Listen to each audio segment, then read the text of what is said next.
DreAllDay.com.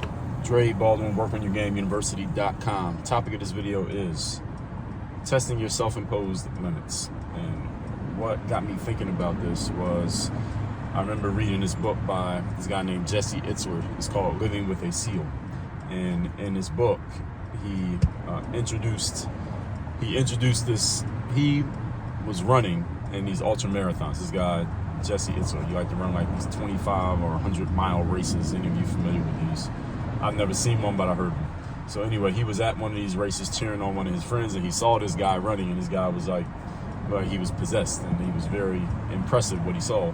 So he went and found out who the guy was, called the guy, found out that the guy was a former Navy SEAL. And the Navy SEAL, he basically Jesse hired this Navy SEAL to come to him in New York where he lived and basically train him for several months so that Jesse could get in better shape to run in one of these super marathon races.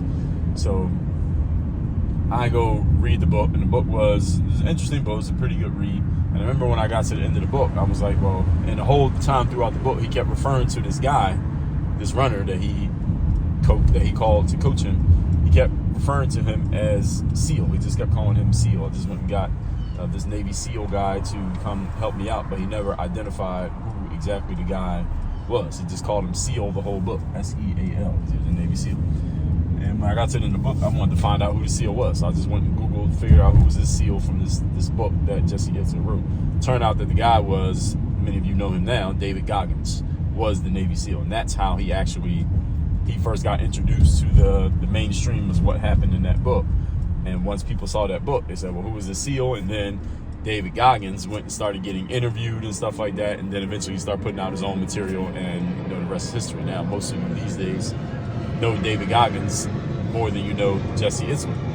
But anyway, one of the stories from that book is what I actually want to talk about. And it wasn't, again, this is before we even knew who David Goggins was when Jesse Itzler first had SEAL, who, he never mentioned David's name the whole book.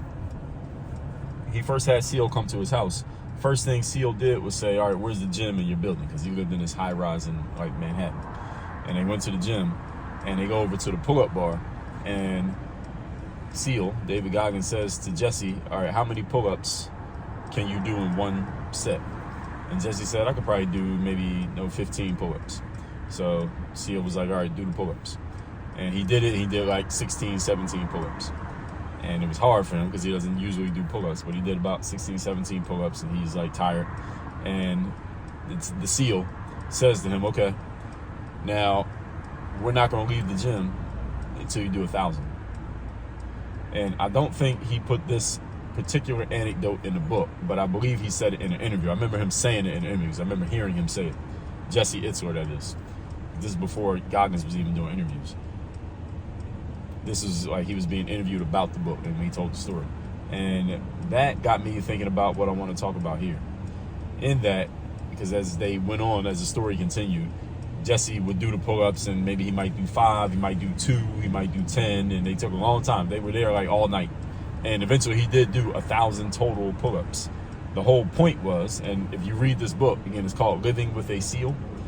And that book probably didn't become as popular as David Goggins' own book about himself, but that book is a book that's worth reading, because one of the biggest things that happened in that book was that Jesse was continually having his self-imposed limits challenged by SEAL, aka David Goggins, entirely through the book, because the whole thing was about getting him ready to run. So pull-ups he didn't even think pull-ups were on the menu, right? But they ended up doing all these pull-ups, at least that first night. But a lot of times in the book, Jesse was just getting dragged out of bed, let's go run again. And mind you, he's living in New York, and this is in like the winter. They'd be outside running in Central Park in the middle of the winter in New York. So any of you who knows that area of the country, it's cold as ever out there. But they'd be outside running, and SEAL, he'd be out there in shorts and a t-shirt or no shirt at all. Like, it didn't even matter. Like, he was impervious to the effects of the temperature.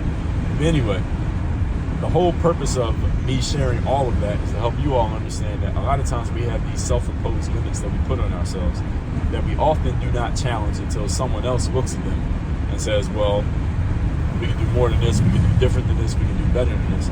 Because when we're in our own minds, we basically hypnotize ourselves with our own self-imposed limitations. Well, this is what I can do, this is what I can't do, this is how far I can go, this is where I can't go, this is what I'm used to doing, this is what's normal for me. And it's not until an outside set of eyes looks at ourselves, looks at us, looks at our situation and says, well, maybe it could be a little bit different than what it is. Maybe you can go a little bit further than where you've gone. Maybe this is not the maximum that you can do or the maximum that you can be. Maybe there's another way of looking at this. We often aren't able to do it on our own because of this concept that one of my early mentors used to say. She said, you can't see yourself in the mirror.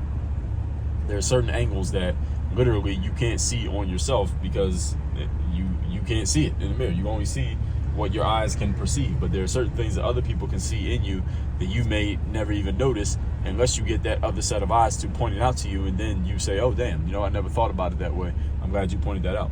This is one of the reasons that the training industry exists. This is the reason why coaches exist. The reason that these industries exist and the reason that high-level performers look for these individuals is because the high-level performer understands that there's another level of performance that they could get to if, first of all, somebody noticed that there was some gas that they were leaving in the tank.